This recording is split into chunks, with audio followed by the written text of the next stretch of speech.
Hi everyone! Hoje a gente vai falar sobre uma das dúvidas que eu mais recebo, que é uma angústia, parece que é avassaladora entre todos os estudantes de inglês, que é a questão: Thiago, eu travo, o que eu faço para não travar mais? Então vamos ver hoje como é que a gente faz para não travar mais em inglês. Primeiramente, vamos entender o que é travar. Travar é quando eu tenho que expressar alguma coisa, tenho que me virar naquela língua e não consigo. Eu acho que eu tenho o vocabulário suficiente para me expressar, mas chega na hora, chega no momento da verdade e não sai, daí eu começo a ficar nervoso, daí as emoções começam a se misturar, daí só vai piorando. Então, o que eu faço para não travar mais?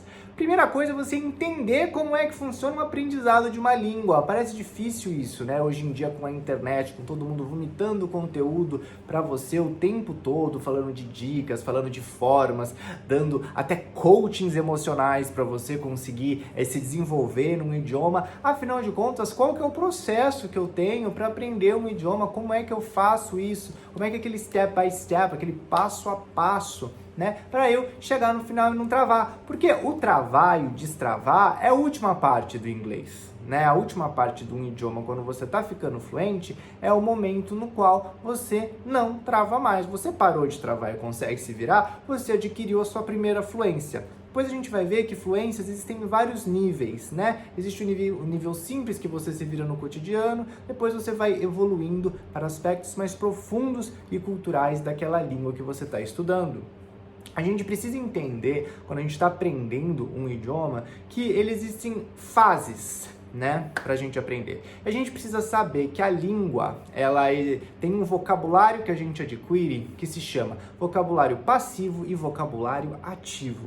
O vocabulário passivo é o vocabulário que você lê, reconhece e entende, mas ele não está no seu subconsciente para você utilizá-lo quando você quer se expressar. Então, o vocabulário ativo, por outro lado, são aquelas palavras que você usa no dia a dia, que simplesmente vem a ideia, você já joga a palavra, você não precisa caçar essa palavra. E muitas vezes o vocabulário que é passivo, ele nem aparece no nosso vocabulário ativo, a gente só reconhece, mas não usa aquela palavra. Eu vou fazer aqui uma analogia para vocês entenderem como é o processo de aprendizagem mesmo de uma língua, né? Então imagina que o primeiro passo, dentro lá da sua cabeça, no seu cérebro, você tem uma bancada gigante, uma mesa enorme, com um monte de anotadores, ok? São os seus neurôniozinhos, eles são os anotadores. A função deles é caçar palavra nova. Então, sempre que aparece uma palavra nova, ele vai lá e anota. Só que cada neurônio, ele pega e anota uma palavrinha só de cada vez. Depois que ele anotou e tá lá bonitinho, ele fica esperando para ver se aquela palavra vai ser usada novamente. Então, ele fica lá de prontidão, todo animadão, falando: puta, uma palavra nova aqui, vamos ver se eu vou escutar de novo essa palavra. Se ele escuta essa palavra de novo, ele já fala: puta, essa palavra eu acho que é importante.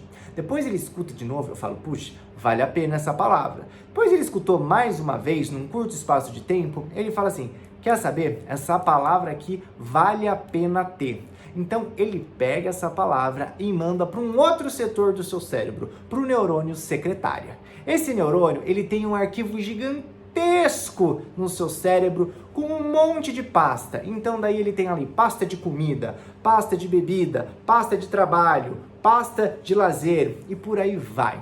Aí ele pega, vê a palavra que você aprendeu, falou: pô, essa palavra veio para cá, então essa palavra aparece na vida, na minha vida, então eu vou pegar e vou arquivar essa palavra para quando eu precisar utilizá-la, para quando ela aparecer, eu a tenha aqui no meu arquivo. Então, olha só o que aconteceu. Primeiramente, você está no processo de aprendizagem. Então, os neurônios anotadores, eles vão tomar nota, mas você ainda não aprendeu, ok? Quando você aprende, é quando a sua palavra, aquilo que o neurônio pegou, é arquivado com o neurônio secretária.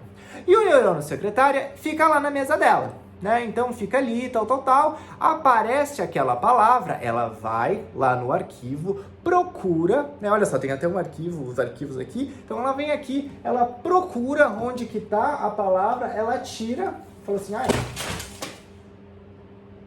ela tira a sua palavra aqui e fala, essa palavra significa isso. E você entende o que está sendo falado. Agora, esse daí é exatamente o vocabulário passivo que você tem.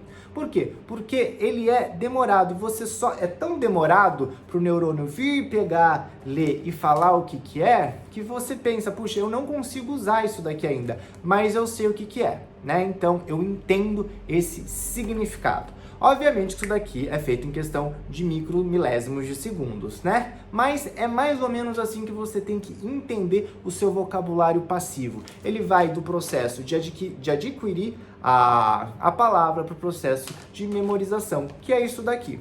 Só que o que vai acontecer mais pra frente é que essas palavras que começam a aparecer o tempo todo, começam a cansar a secretária. E a secretária fala, eu não aguento mais, né? É muito cansativo. Toda hora que vem essa palavra, eu tenho que voltar aqui no arquivo, procurar, olhar e falar, olha, significa isso daqui, isso daqui. Então, eu não quero mais isso, essa palavra a gente está usando demais, vou passar para o terceiro setor. Aí o terceiro setor, ele é mais high-tech, é o setor dos programadores, né? Que não tem tempo para perder, que o negócio tem que ser papum. Então, quando essa palavra vem para o setor dos programadores, aí essa palavra, ela é colocada mesmo num programa para ser utilizada sempre que for acionada. Então, você não tem nem que pensar, nem ter que procurar onde essa palavra tá. É colocado lá um algoritmo, quem entende de programação sabe. Você coloca um algoritmo lá, um esquema, e sempre que aparecer essa palavra, já vai estar tudo colocado em volta, os contextos que essa palavra acontece, as outras palavras que junto com ela aparecem também, e isso faz com que eu consiga falar. Né? Então, quando você chega na parte de programação do seu cérebro, é a parte que esse vocabulário se tornou um vocabulário ativo, porque é muito rápido. Então, ele já está de uma tal forma incrustada no meu cérebro que eu não tenho que pensar, é automático, é um algoritmo. Então, é tudo feito combinações, é como se fosse um computador mesmo, né? O computador, o que ele faz? Ele pensa? Não, o computador ele só tem armazenado de uma forma tão bem organizada lá dentro que ele consegue ligar de maneira extremamente rápida e eficiente a palavra aos contextos de outras palavras que ela se liga. E aí você consegue usar. Então, o nosso objetivo quando a gente está aprendendo uma nova língua é conseguir fazer esse caminho de forma rápida e efetiva. Ou seja, anotou, passou para a secretária e a secretária passa para o programador. Para isso acontecer, você precisa de uma exposição ao idioma. Porque, como os neurônios anotadores, eles primeiro só vão falar que aquela palavra é relevante depois que eles conseguirem ver uma certa quantidade de vezes, se você demora muito para rever uma palavra, rever frases, rever aquele vocabulário, ele pega, amassa aquele papel e joga fora, e depois ele vai ter que anotar de novo. Por isso que a gente fala que quando você estiver aprendendo um novo idioma, é sempre bom você ter uma constância. E eu acredito que a constância tenha que ser muito maior do que 2, 3 vezes na semana. Isso por quê? Porque você não esquece o que você está aprendendo, não deixa de ser relevante. Porque a etapa de você ter que relembrar na outra aula tudo que você fez na aula anterior é quase que uma aula inteira, então você fica meio que patinando. Por isso que se você escutar pessoas que falarem, aprenda inglês em 6 meses, aprenda inglês em 3 meses, fique fluente em 1 ano, isso tudo é possível desde que você tenha uma quantidade de estudos muito alta naquele ano, naqueles 6 meses, né? Então é diferente você falar que você estudou 1 ano, tendo 3 horas, 4 horas de aula na semana, assim como é diferente você ter estudado 1 ano, tendo todo dia 4 ou 5 horas de aula, né? Então olha só a diferença, você tem realmente crescimento exponencial do idioma, porque você vai conseguindo, você não esquece e já aprende, não esquece e já aprende um outro. Então daí você consegue fazer esse caminho de anotar, arquivar e programar muito mais fácil. Como é que eu chego na parte da programação do meu cérebro? Ou seja, a gente tem a exposição, que é quando a gente vê o professor falar, ou então a gente tem um curso online, a gente pega as informações do curso online, tem o livro, então ali está vindo a informação para eu anotar. Depois que eu revejo isso, eu consigo arquivar. Então, se eu ler um livro, eu entendo muito rápido, né? Eu entendo muito de uma maneira muito mais prática. E isso daí é o que acontece com a maioria. Então, a primeira fase da nossa aprendizagem é quando eu pego e consigo ler com mais desenvoltura. É a primeira fase. A maior parte das pessoas, ela é visual, então ela vê e ela grava com mais facilidade do que ela escuta. Então, é muito mais fácil você aprender e ler. Depois a gente tem a parte de escutar, né? Então a gente escuta e começa a codificar, a entender aqueles sons que são falados na outra língua. Então eu escuto algumas conversas mais simples, depois eu consigo escutar um programa de televisão, depois eu consigo até ver um filme. E aí chega o último momento, que é o momento de falar. Ok? O momento de falar é o momento que eu tenho que partir de mim, ok? Eu não tenho cola, tem que partir de mim as palavras que vão expressar as minhas ideias. Essa parte é o momento em que você precisa treinar o seu cérebro e treinar a sua boca. É isso também. Todo mundo fala, precisa falar, você está treinando a tua boca. Por incrível que pareça, a tua boca são os mesmos músculos que você tem. Tem um chinês, tem um francês, tem um alemão, tem um americano. Todo mundo tem o mesmo músculo na boca.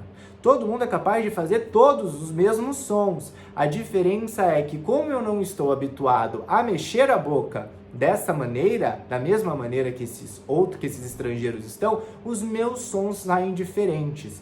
Saem diferente. Então eu preciso treinar isso. E como é que eu treino isso? Eu treino falando. Você pode começar falando sozinho. Mas vão achar que eu sou louco. Tudo bem, treina no teu quarto para não passar vergonha, treina na frente do espelho, escreva diálogos. Existem diálogos que você pode encontrar na internet, ou então você pode, depois que você já está conseguindo dominar a escrita, você escreve lá, simples, diálogos simples, e você leia os diálogos e coloque emoção no diálogo. É imprescindível você ter emoção naquilo que você está falando, porque é assim que o seu cérebro grava. O seu cérebro, ele não consegue gravar coisas que não têm valor emocional. Você precisa ter uma emoção. Eu preciso chorar, eu preciso me jogar, eu preciso cair no chão quando eu estiver falando alguma coisa. Não, mas o seu cérebro, ele tem que perceber que existe um link entre a realidade e o que você está falando, porque se não houver esse link, o seu cérebro não grava, nunca vai da secretária para o programador. Então você precisa imaginar quando você está falando, aquilo que você está falando é verdade. Então você treine dessa forma, treine na frente do espelho, treine todos os dias, ok? Por quê? Porque as frases, elas se repetem. A estrutura, ela se repete. Então não adianta você achar que tudo vai ser diferente, como é que eu vou fazer? Porque a gente fica teorizando a língua, daí vira um bicho de 7 cabeças. Mas se você pegar e escutar uma pessoa falando, você vai ver a quantidade de repetições em palavras que se faz. A gente troca uma palavra, outra palavra, as outras repetem. Eu falo você, eu falo ela, eu falo a. Então essas palavras aparecem muito e você tem que dominar o aparecimento dessas palavras. Do que eu estou falando? Estou falando de preposição, estou falando de artigo, estou falando de pronome. Todos esses daqui são palavras estruturais que aparecem em todas as frases que eu estou falando, porque elas precisam grudar as palavras mais importantes, né? Então, quando eu tenho esse domínio também, é muito mais fácil eu me expressar. Outra coisa, a questão da pronúncia. Não ache que você pode falar a palavra de qualquer jeito. Não acredite que, mas o meu sotaque, tal, a minha identidade. O seu sotaque é a sua identidade quando você fala o seu idioma, né? Então, se você fala português, você tem um sotaque de onde você mora. Eu moro em Campinas, interior de São Paulo. Então, uma das coisas clássicas daqui é o meu R oscilar entre rã e né? Então, essa é a minha identidade, realmente. Eu, como brasileiro, eu tenho a minha identidade. Agora, quando eu tô falando um idioma estrangeiro, não adianta você ficar agarrado à sua identidade brasileira, porque senão você tem que falar português para demonstrar a sua identidade brasileira, né? Você procure melhorar, aprimorar o seu sotaque, a sua pronúncia, o mais parecido possível com a pronúncia falada pelo nativo daquele país. Escolhe um país, muito importante isso. Escolhe um país, escolhe uma região que você se identifica, que você gosta do sotaque, gosta da maneira como aquelas pessoas falam e tudo mais. Porque aí você vai começar a imitar, né? É por isso que a gente pega sotaque, a gente imita. Você fala do jeito que você fala porque você imita os seus pais e os seus amigos. Se os seus pais têm um sotaque diferente dos seus amigos que moram com você, provavelmente você vai pegar o sotaque dos seus amigos, que são as pessoas com quem você mais convive e você quer imitá-los. Então, sempre que a gente está querendo imitar, a gente consegue forçar a nossa boca a fazer aqueles sons de maneira mais parecida possível com aquela galera, com aquela turma que a gente quer se identificar. Então você precisa ter uma identificação, procurou essa identificação, aí você vai começar a prestar atenção em como que essa pessoa fala. Por quê? Porque a pronúncia é tão importante assim. Gente, as pessoas, elas acham que falar uma língua é só falar as palavras daquela língua e pronto. E não é assim, ok? Para você conseguir falar um idioma de maneira natural, existe um tempo em cada frase. Então as frases, elas duram um certo tempo, elas têm um ritmo, elas têm uma melodia. Então quando você vai começar a falar você vai começar a expressar uma ideia, você sempre toma um fôlego. Esse fôlego, ele é suficiente para a construção das frases que você quer ter. Quando você perde o fôlego e não tem mais ar para falar, não sai som. Então você precisa ter esse fôlego. Cada língua, cada sotaque até dentro dessas línguas, toma um fôlego de uma maneira diferente. E isso dá um passo, um ritmo para essa língua. E você precisa dominar isso para que você consiga formar sentenças com mais facilidades. Porque se você não domina isso, você acaba formando as sentenças e acaba ou sobrando tempo, ou então sobrando palavra que você não colocou, e você precisa daí respirar e continuar a falar as outras palavras. Isso é muito comum, por exemplo, no alemão. O alemão, ele costuma ter as últimas palavras, como quebra o verbo, muitas vezes o verbo ele tá lá no finalzinho e você precisa ter fôlego para chegar até lá. Muito brasileiro acaba perdendo esse fôlego e fica difícil falar o último verbo, né? E já o alemão, quando ele está falando português, você percebe que ele fala de uma maneira muito mais marcada. Por quê? Porque ele precisa desse fôlego para caber todas as palavras dentro da frase que ele quer expressar a ideia. O inglês, ele é uma língua muito diferente do português na questão melódica e na questão de ritmo. Então, quando você está escutando uma pessoa falar inglês, você percebe que existe uma diferença de entonação muito grande e você precisa começar a imitar isso. Quando você começa a imitar essa entonação, a frase ela começa a ser formada de uma maneira muito mais tranquila na sua cabeça. Isso é muito, muito, muito legal, ok? Porque aí a sua cabeça, ela fala assim, existe um tempo para falar essas palavras juntas. E aí eu falo dessa maneira.